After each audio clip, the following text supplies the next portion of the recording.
வணக்கம் நண்பர்களே. திமுகவின் அமைச்சர்கள் பதவியை பறித்த ஸ்டாலின்.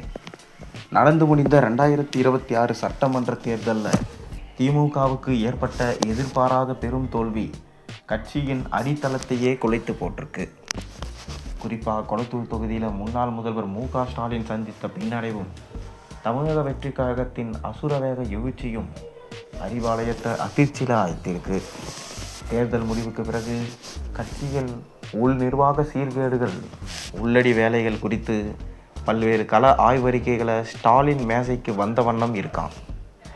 ஆனால் தற்போதைய சூழலில் மு.க.ஸ்டாலினின் எந்த ஒரு மாவட்ட செயலாளர் அல்லது மூத்த நிர்வாகியின் அறிக்கையையும் குருட்டுத்தனமாக நம்ப தயாராக இல்லை என்பதே தற்போது பரபரப்பாக பேசப்படும் ஹாட் நியூஸ். தேர்தலுக்கு முன்பாக உளவுத்துறை கொடுத்த அறிக்கைகளையும் மாவட்ட பொறுப்பாளர்கள் அனுப்பிய அனைத்தும் சுபம் என்ற வெற்றி உறுதிமொழிகளுக்கே இந்த பெரும் வீழ்ச்சிக்கு முக்கிய காரணம் என ஸ்டாலின் தற்போது தாமதமாக உணர்ந்திருக்காராம். இதனால் தான் தற்போது லோக்கல் தலைவர்கள் தரும் தோல்விக்கான காரணங்களை அவர் அப்படியே ஏற்றுக்கொள்ளலையாம். ஒவ்வொரு மாவட்டத்திலிருந்தும் வரும் அறிக்கைகளை தனது தனிப்பட்ட டீம் மற்றும் ஐடி விங் மூலமாக 2 முதல் 3 முறை தீர விசாரித்து கிராஸ் செக் செய்கிறாராம் ஸ்டாலின். அடிமட்ட தொண்டர்களிடம் நேரடியாக ஃபோன் மூலமாகவும் சமூக வலைதளங்களின் உண்மை நிலவரங்கள் மூலமாகவும் சேகரிக்கப்பட்டு மேல் தலைவர்கள் கொடுக்க அறிவிக்கைகளோடு ஒப்பிடப்படுதான்.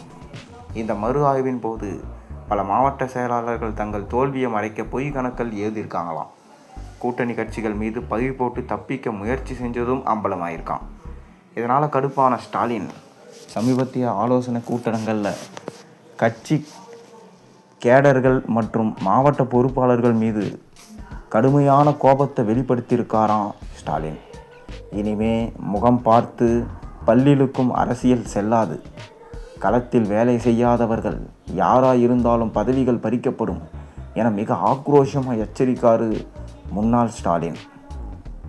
இந்த கோபம் அறிவாலயத்தில் பெரும் அதிர்வலைகளை ஏற்படுத்தியிருக்கு.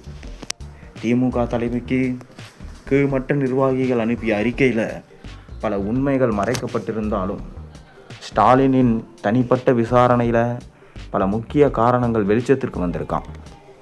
அதாவது அதிமுக மற்றும் தாவேகாவிற்கு இடையிலான வாக்கு மாற்றம், திமுகவுக்கு எதிரான அலை, டிவிகேவின் டிஜிட்டல் பிரச்சார உத்திகளை உள்ளூர் திமுகவினர் சரியாக மதிப்பிட தவறியது ஆகியவை முக்கிய பின்னடைவுன்னு சொல்லப்படுது. மேலும் அமைச்சர்கள் மற்றும் எம்எல்ஏக்கள் அவங்களோட தொகுதி பக்கம் கூட தலை காட்டலையாம். மக்களின் கோரிக்கைகளையும் அலட்சியமாக எடுத்துக்கினாங்களாம். பூத் கமிட்டி நிர்வாகிகளின் மெத்தன போக்கும் தான் தோல்விக்கு வழிவகுத்ததாக சொல்லப்படுது. இவை அனைத்தும் பார்த்திங்கன்னா முன்பு ஆல் இஸ் வெல் என தவறாக அறிவிக்கப்பட்டிருக்கான். தேர்தல் தோல்விக்கு பிறகு தாவேகா அரசுக்கு எதிரான அரசியல் நகர்வுக்கு திட்டமிட்ட வேலையில் கட்சியின் உள்கட்டமைப்பை சீரமைப்பதே முதல் வேலை என ஸ்டாலின் உறுதியாக இருக்காராம். பொய் அறிக்கை கொடுத்தவர்கள், தேர்தல் நிதியை சரியாக பயன்படுத்தாதவர்கள் என பட்டியல் தயாராகிட்டு வருதான். இனி யாரையும் ஸ்டாலின் நம்ப போவதில்லையா. நேரடியாக கள நிலவரத்தை ஆய்ந்து முடிவுகள் எடுக்கப்படும் என்ற ஸ்டாலினின் இந்த புதிய அக்ரெசிவ் முகம் அறிவாலயத்தில் உள்ள பல பெரிய தலைகள் தற்போதே நடுங்க வச்சிருக்கு. அடுத்த சில வாரங்களில் திமுகவில் அதிரடியான மாற்றங்கள், பொறுப்புகள் பறிக்கப்படும் நிகழ்வுகள் அரங்கேறும் என எதிர்பார்க்கப்படுது. இந்த தேர்தல் பின்னடைவு திமுகவுக்கு ஒரு பெரிய எச்சரிக்கையாக அமைஞ்சிருக்கு. கோட்டையாக கருதப்பட்ட தொகுதிகளில் கூட ஏற்பட்ட தோல்வி கட்சியின் தலைமைக்கு புதிய சவால்களை ஏற்படுத்தியிருக்கு. ஸ்டாலினின் இந்த உறுதியான நடவடிக்கைகள் திமுகவை மீண்டும் பலப்படுத்துமா அல்லது உள்பூசல்களை அதிகரிக்குமா என்பது அடுத்த சில மாதங்களில் தெரிய வரும். தமிழக அரசியலில் புதிய அத்தியாயம் தொடங்கி உள்ளது என்பதில் எந்த விதமான சந்தேகமே இல்லை. மேலும் தேர்தல் முடிவுகளுக்கு பிறகு வெளியான பின்னர் திமுக தரப்பிலிருந்து வரும் ஒப்புதல்கள் இந்த டிஜிட்டல் தோல்வியை உறுதிப்படுத்துது.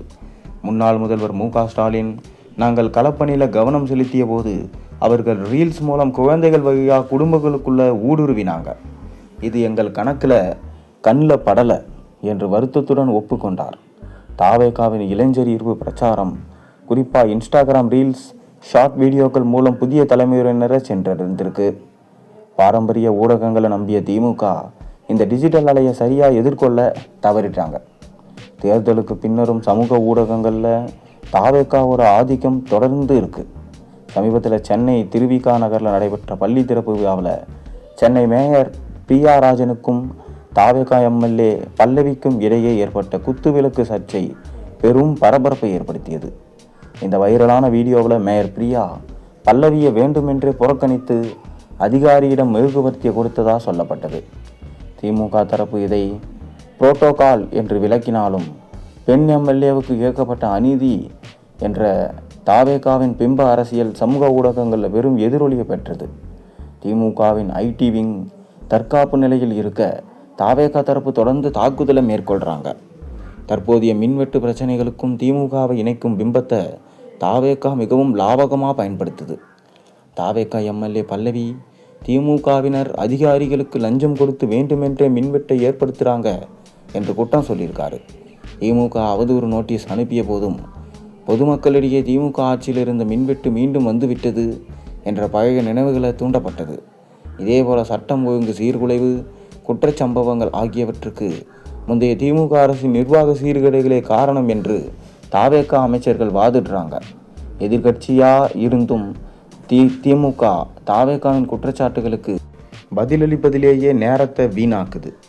இந்த தோல்வி வெறும் ஆட்சி எதிர்ப்பு அலை மட்டுமல்ல, நவீன டிஜிட்டல் அரசியலை திமுக சரியாக கையாள தவறியதே முக்கிய காரணம். தேர்தல் முடிந்த ஒரு மாத காலத்திலும் தாவேகா கட்டமைக்கும் நேரடி தாக்குதல்களுக்கு திமுகவிடம் தகுந்த எதிர்வியூகம் இல்லை. ரீல்ஸ் மூலம் ஆட்சிக்கு வந்தவர்கள் என்று திமுக கிண்டல் செய்தாலும் அதே ரீல்ஸ் மற்றும் சமூக ஊடகங்கள் மூலம் தாவேகா இப்போதும் திமுகவின் பிம்பத்தை சிதைத்து வருது.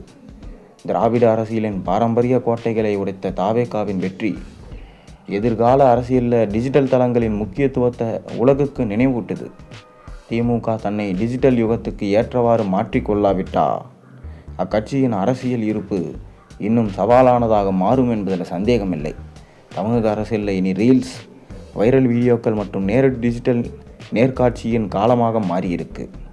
மேலும் திமுக தொடர்ந்து முன்னாள் மாஜி அமைச்சர்களை நீக்கும் வேலையில் பிஸியாக இருக்கும் இந்த தருணத்தில் தாவேகாவின் ஐடி விங்கோ தொடர்ந்து இன்ஸ்டாகிராம், ஃபேஸ்புக், ட்விட்டர் போன்ற சமூக வலைத்தளங்களில் வைரலாக வீடியோக்களை போட்டு தொடர்ந்து தாவேகாவின் ஆட்சியை தக்க வைத்து கொண்டிருக்கிறது.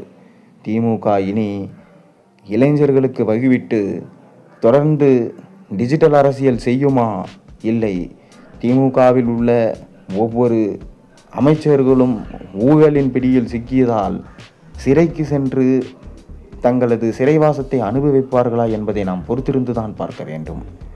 ஒருவேளை திமுகவில் உள்ள அமைச்சர்களுக்கு சிறை தண்டனை கிடைத்தால் அவர்களுக்கு எவ்வளவு காலம் சிறை தண்டனை விதிக்கப்படும், மேலும் திமுக கூடாரம் சரியுமா என்பதை நீங்கள் கமெண்ட் வாயிலாக தெரிவிங்க.